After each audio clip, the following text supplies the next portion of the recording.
kid. We'll call him Jim. And Jim, after the first week and a half, if Jim had fallen into the deep fryer, disappeared altogether, no one would have shed a tear.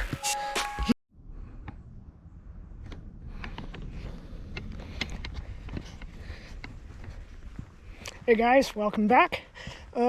Just at the trailhead of the Mount Erskine hike. There's several access points to this hike, but today we're going to do the simple approach, basically the dog walker path, until it meets up with a connecting trail and we can traverse around to the steeper side where we will have some views, and that is the price you pay for the steeper side. Some nice viewpoints. Okay, hike day. Oh, and happy Canadian Thanksgiving, everybody. Gobble, gobble. Gobble, gobble. Gobble, gobble.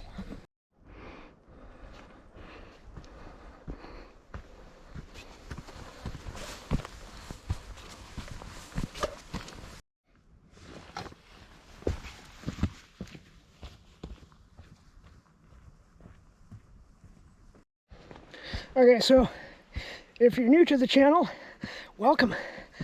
Nice to see you. Hit like and subscribe to keep up with the shenanigans.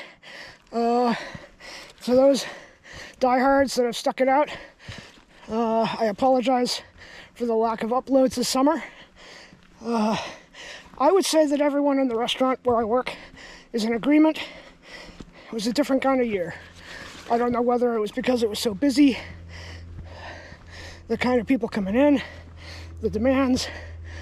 All I know is I did a full summer of 10-hour shifts, and planning, shooting, editing videos on my off time wasn't going to happen. It takes a lot to make one of these, and woo, going through the gap here. So yeah, I apologize. I will try and find some gaps where I've got more energy. Now that the season is settling down, maybe get some videos uploaded. I'm actually shooting 2 simultaneously today, so that's a good thing. Anyway, blabbling on, I thought I would add a little something to the channel. As you know, I work in a restaurant. I've worked in restaurants for a dozen years. As a porter, dishwasher, prep drone, and repeat. And, you know, I've met some characters and had some experiences. And I was thinking the other night about this kid and wondering what became of him. Back in, I guess, 2016, 2017, I was working at kind of a little diner setting. Oh, got some sun. Oh, the sun. It's been raining for 5 days. The sun. Anyway, it wasn't a great place to work. But the owner every year took part in this sort of Rotary Club program where she would bring down a teenager from a community that was less advantaged and give them work experience. Now, I'm all for it. The owner, kind of placed this impoverished burden on this kid, and actually, his parents had some money. I mean, he was always bragging about losing a really expensive set of headphones, and instead of saving money and getting his own, Dad would buy him a new one. So, you know, he's okay. And that was part of the problem. He'd gotten away with a lot of stuff for a lot of time. And now he was going to be inflicted on my kitchen. And you know, I've worked with a lot of teenagers. Most of the time, everybody I work with is under the age of 25. And they've surprised me. Some really surprise you. They turn out to be progressive, active, enthusiastic workers who want to learn. And then there was this kid.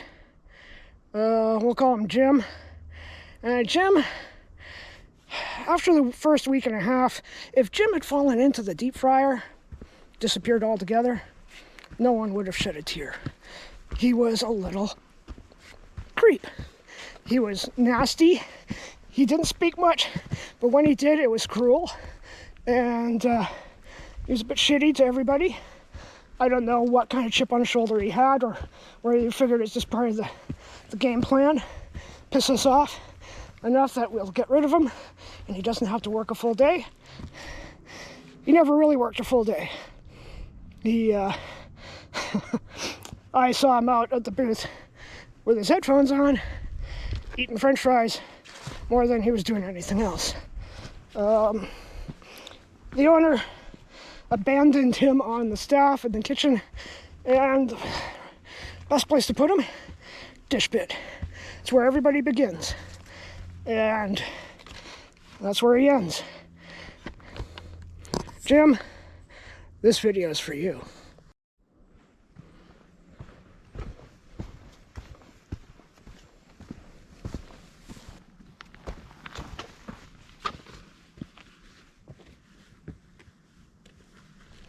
Well, there came a day where I was putting away a large food order, and Jim was in the back fiddling about, and I was on the ground unloading a box of cranberry sauce. You know, the kind that you use at Thanksgiving, like today. And you open the can, comes out and makes that squelchy sound. It's perfect. Well, I had 2 dozen of those to fit into a very small shelf, and that's when Jim pops his head around with the same damn cook pot. Said, "Dave, where do I put this?" I had a can of cranberry sauce in my hand. I was angry. Everybody in the kitchen stood back as though a duel was about to happen. I did not throw the can of cranberry sauce at little Jim's forehead. I did tell him where to shove the pot. So it went on like this for a couple of weeks. He wasn't getting any work experience. Although the most exertion he had was really putting the gears on us. And, well, I had all but given up.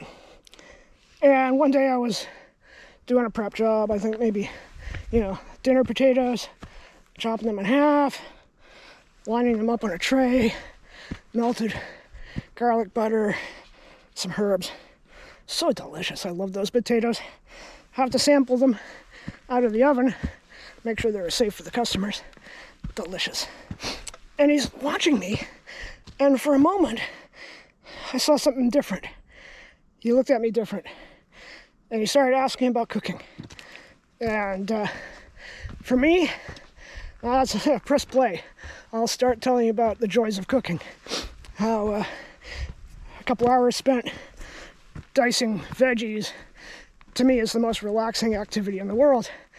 And assembling any dish with love and even minimal technique is super satisfying. So my little buddy was, activated.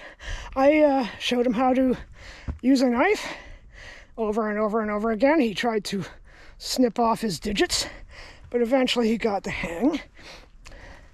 And one day I was telling him about this book that had been in the family for a long time, and my mother passed it down to me when I went to college, and it was basically simple cooking for the single guy, 4 ingredient or less recipes. And I thought maybe I am the Obi-Wan Kenobi and he's my Padawan. I should pass on this family knowledge.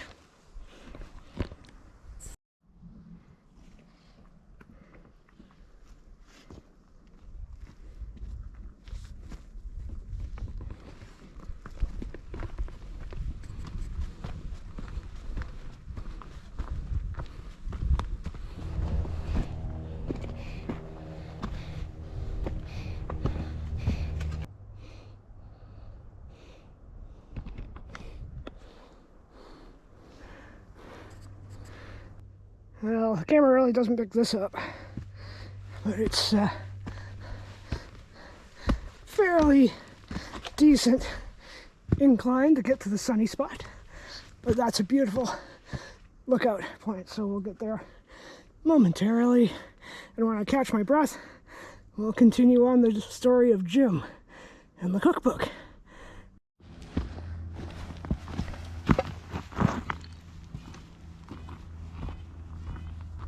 Now that path, a little bit slick from the rain last night, I will stick to the roots and rocks of this runoff. And you'd think running around in a kitchen carrying heavy things all day, I'd stay in shape. My cardio's gone kablow. Oh, there we go. Isn't that pretty? That's awesome. Let's sneak across here. Oh. Beautiful, beautiful October day. There you go. Coast Mountains, straight to Georgia, and all the rest, the beauty. There's a freighter coming or going. I don't know. Now, here we are, manzanita, which are a relative of the arbutus trees that we see growing in abundance around here. Same deal with the peeling bark and new growth coming in underneath. And they are the ground-dwelling folk. See? Very shallow. And there's a whole forest of it right there, and the trail to the coffee cave. Almost there. I'm ready for a coffee. Oof. Yeah. Time is it? 1:45 in the afternoon. I've been at it since about 7 or 8 this morning with drives and ferry rides and the like to get back to Salt Spring. Another week of work starts tomorrow. Boo. Enjoy it while it lasts.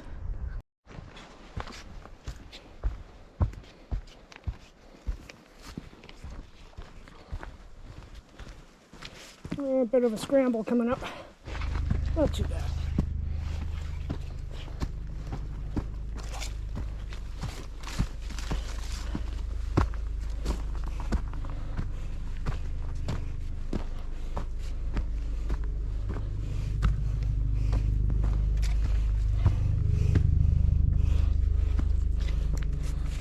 Sun's being a bit weird, but we're at the cave. Time for a coffee. Well, not that I actually approve. Someone's put a small fire pit in here. I guess it's safe, but I think the potential of being very smoky is real. Looking out of the hole.